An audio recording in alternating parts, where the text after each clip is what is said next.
We all know how much YouTubers love building Titans. Well, it's my turn, and this is part 2 of my series, building a Chaos Warhound Titan. In the first video, calamity struck, and today I've got to fix it and finish assembling this beast. Because I have a deadline. You see, this is all part of a bet with my wife, Jen, relating to me building a Titan in the time it takes her to build the Titan that is our firstborn child. And if I don't finish, it's relegated to the cupboard. Yeah, I'm not gonna smash it or anything, but I doubt I'll have time to finish it once I have a newborn, so I really need to get this done. I gotta do it now.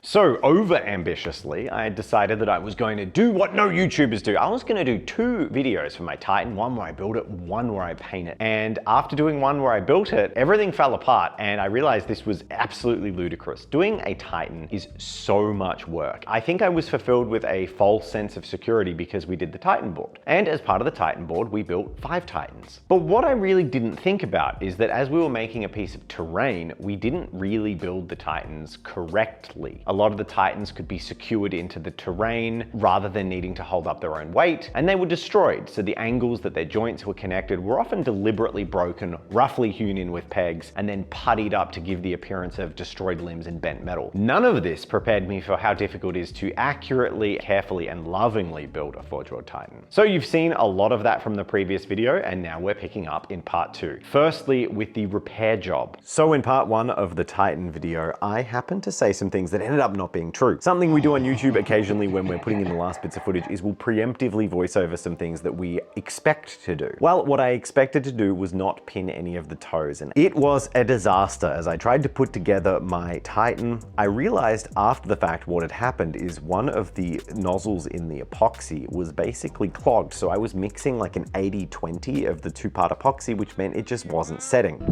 No! No!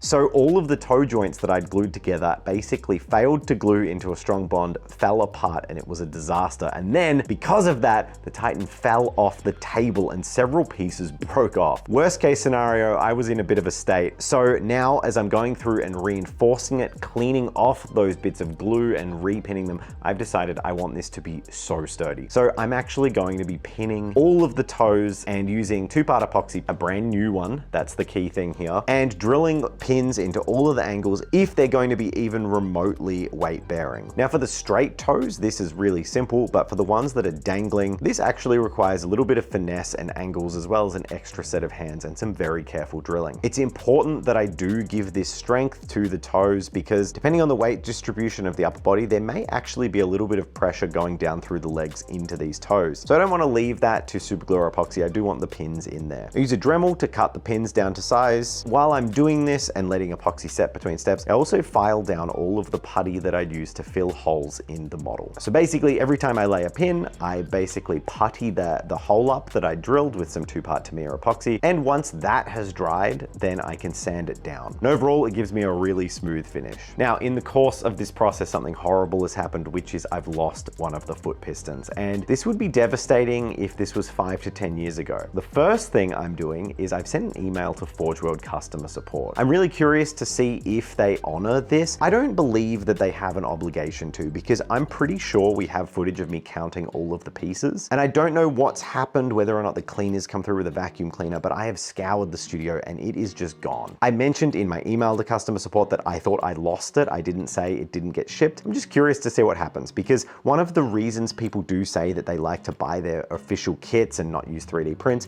is that the customer support is fantastic. So let's find out. If that doesn't pan through and I can't get a piston replaced from Forge World, which I completely understand, I lost it, what I'll probably do is 3D sculpt it and replace it. Now, technically, I know that there are files out there of Warhound Titans that you can print and download, and I could get this from someone else. However, I know that Games Workshop's rules for tournament painting and competition all dictate that you have to have made the thing yourself from their parts. And if they do allow even a smidge of 3D printing, it has to be something designed yourself. So while it's never gonna matter, I just thought it's actually a really easy piece for me to digitally replicate. I'd rather digitally replicate one for personal use, print it, and then my Titan is still legit in the big corporation's eyes. Now, I think that's really dumb. I'm kind of doing that almost for the meme, and I don't believe you guys should adhere to that. I think it's crazy corporate bootlicking, and it's totally not a thing you need to do. But I just thought it would be fun. I just wanted to do it for myself. It's a little bit of a challenge too. That's if this piece doesn't arrive. So it was very easy in the previous video, thinking I was going to finish it before Calamity struck, to record ahead and guess and kind of omit a few things. But there are some more details on the top of the torso that I needed to do before I could call it finished. So I'm moving on to the top of the Titan, and there's one thing that's been bugging me. You see, as this top plate goes on, there are these hatches.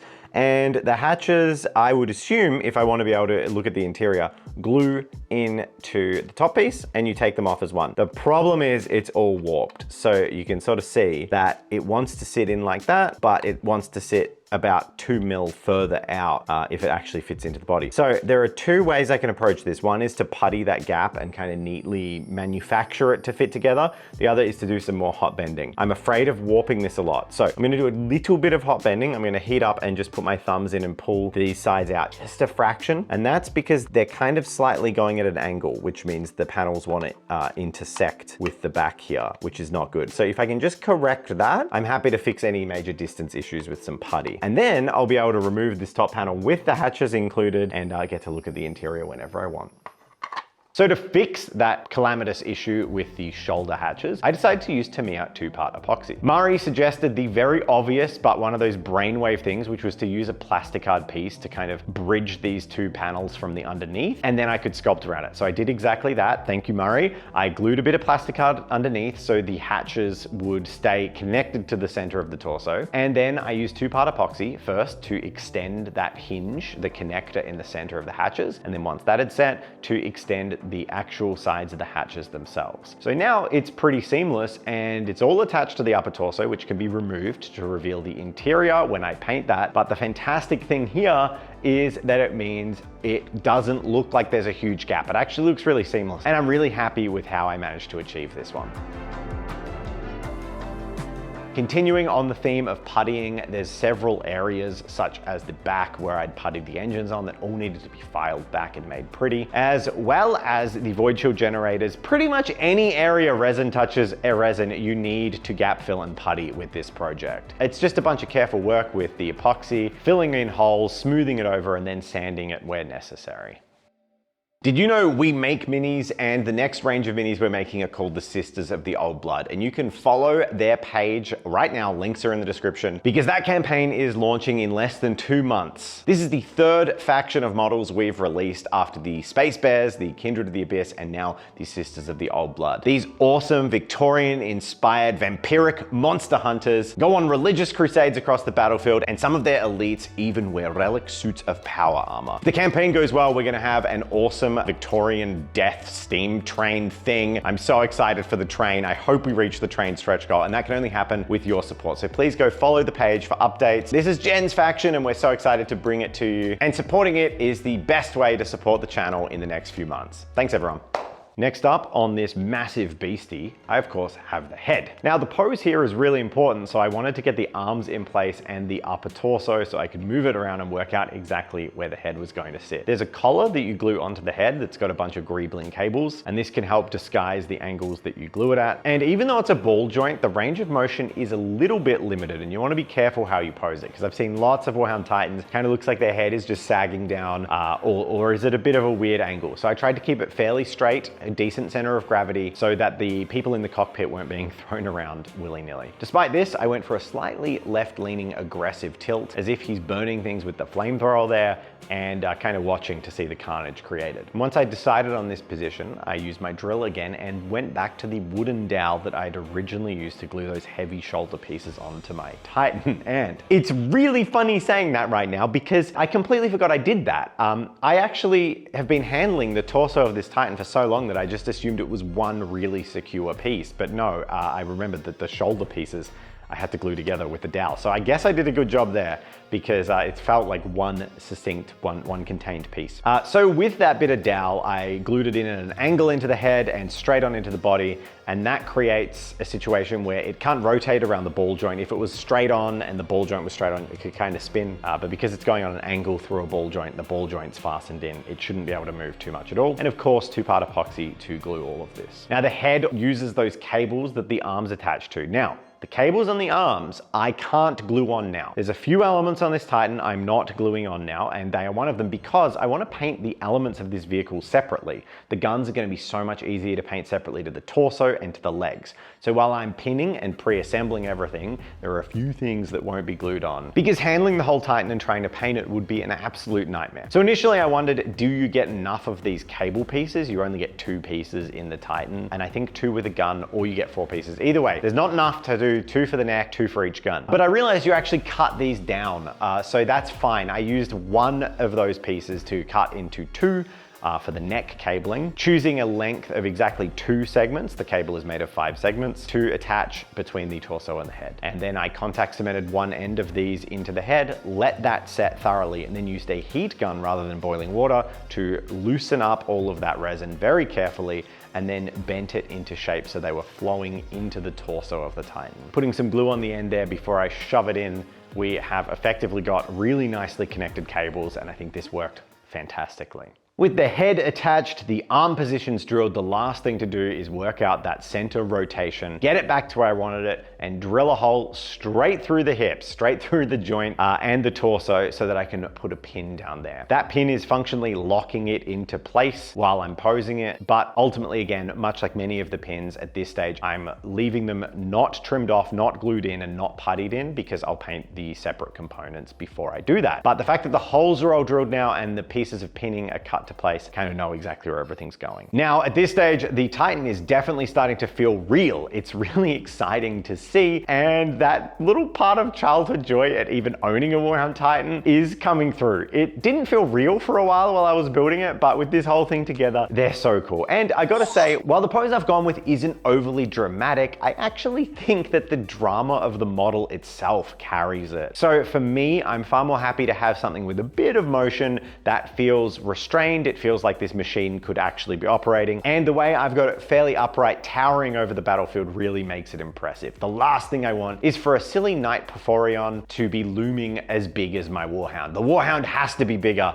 than a knight, no matter what class of knight that is. And finally, after the absolute trauma of doing this thing, I have my Titan. It's standing up strong, it's looking good, but I'm not gluing on the upper body yet because I'm actually going to do the base now. And I've got some ideas for the base. I'm going to base it the same way as I've done with my knights, which means a really cool trench works, but they don't make bases for Titans. So what I'm actually gonna do is put all my experience in modeling together to design a base for it. But I'm not gonna do any of the detailing on this base. I'm just going to create effectively the strength of the base. This is gonna be the framework, and it's gonna make it way easier to put the knight on, as well as allow me to actually digitally model in channels for the pinning. So I don't need to drill into the 3D print once it's done. I can use measurements to position the Titan, and then basically run rods through pre-existing channels, which I think is gonna add a lot of strength. So I get a pencil out and I mark out on this where the feet will go, and then I take a photo from directly above. Then I can bring this in as a reference image to Blender, and I can perfectly align this piece. Now I'm gonna create a trench works that's basically a T intersection with the forward-facing part of the trench. That's the part with the steps that gunners will be able to stand up on, facing towards where the Titan is walking from. So this will be the enemy's trench works. Also going to put a few craters in the trench works and some cutouts that I will later decorate into the sleeping areas that people dig into the side of trenchworks with sandbags, etc. I'm also going to create a tunnel that simulates going down into a command bunker. All of this just to add some flavor to a trenchworks that I'll be sculpting later. With the blocking done, all of the putty, all of the wooden boards, all of the trenchworks themselves will all be done by hand, but this will give me a really solid foundation and minimize the amount of materials I need to waste building it up, but also ensure that all the angles are correct and the sizes are the right size as well. So here it is. We have my 3D printed base that is all of the sort of blocking. It fits. Funnily enough, when you do things from reference photos and measurements, they generally fit, and it fits. So sorry, no YouTube drama there. So I've pre-booleaned out some holes for 3mm brass rod, and I want to use brass rod for this because it doesn't bend. Now, I've ordered some. It's going to take 2 weeks to arrive. And in the interim, while I've been building this, I've also got an email from Games Workshop customer service. Now, as I mentioned earlier in the video, I wasn't sure where this was going, and in my email, I did insinuate that I might have just lost the piston for my Titan Titan, and I didn't expect anything from Games Workshop. I also emailed them from my personal email account related to my hobby store, which has absolutely nothing to do with my presence on the internet. So I just wanted to see how Forge World would respond, and the answer is wonderfully. The customer service representative was extremely lovely, and they offered to cast up 2 pistons so I'd have a spare and send it out to me free of charge. It's nice to see a little bit of that treatment. I didn't expect it. So where does that leave us? Well, it means I'm waiting for some brass rod to pin the legs to the base, and I'm waiting for my replacement piston. So yeah, you'll see the next update in about a month, which is getting scary because I've only got about 2 months before the tiny terror makes it impossible for me to spend time working on Titans. For now, we're gonna see some reveals of this Titan properly put together. It won't be glued, but I finally got all the pins in place and I can actually assemble it, and we can do some turnarounds and get a sense of how this is gonna look when it's fully complete. I'm really excited, and I hope you are too.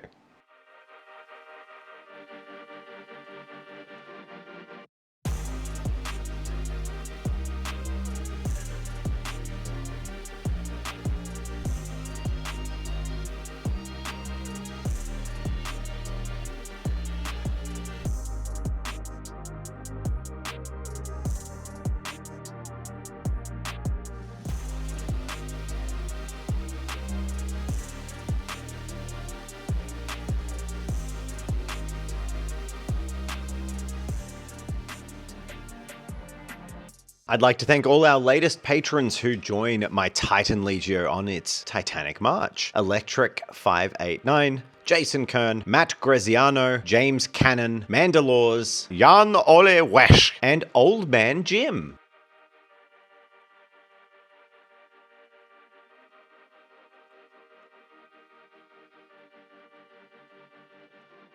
Look at my son. Pride is not the word I'm looking for.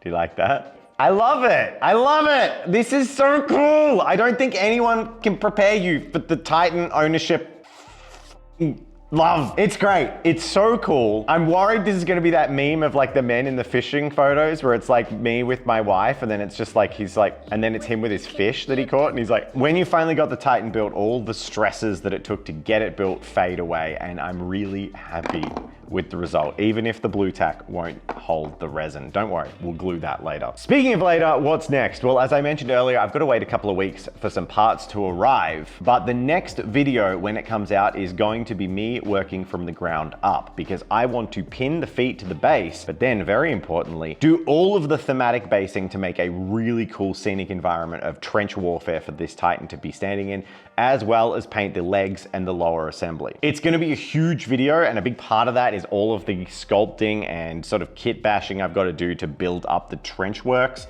which is all gonna be hand built. I've got to sculpt sandbags, I've got to make all kinds of stuff. And then also figuring out a paint scheme for the under chassis of these legs. So I'm super hyped to get working on that. I do have to wait a few weeks, and I hope you're along for the ride and really excited to see where this Titan goes. I've only got about 8 weeks. All things going well. So as soon as the parts arrive, I've really got to go for it to get this thing painted. Thanks for watching the video so far. If you want to see more Titanic builds, let me know. If you want to hear Titanic behind the scenes, make sure to check out our Patreon. We do our behind the scenes updates. And also, as mentioned in the video, please go check out the Sisters of the Old Blood campaign. Supporting that campaign, getting some awesome miniatures is the #1 way in the next couple of months to support the channel and keep us making cool stuff, whether it be Titans or miniatures for you to paint and collect. Thanks everyone, see you in the next one.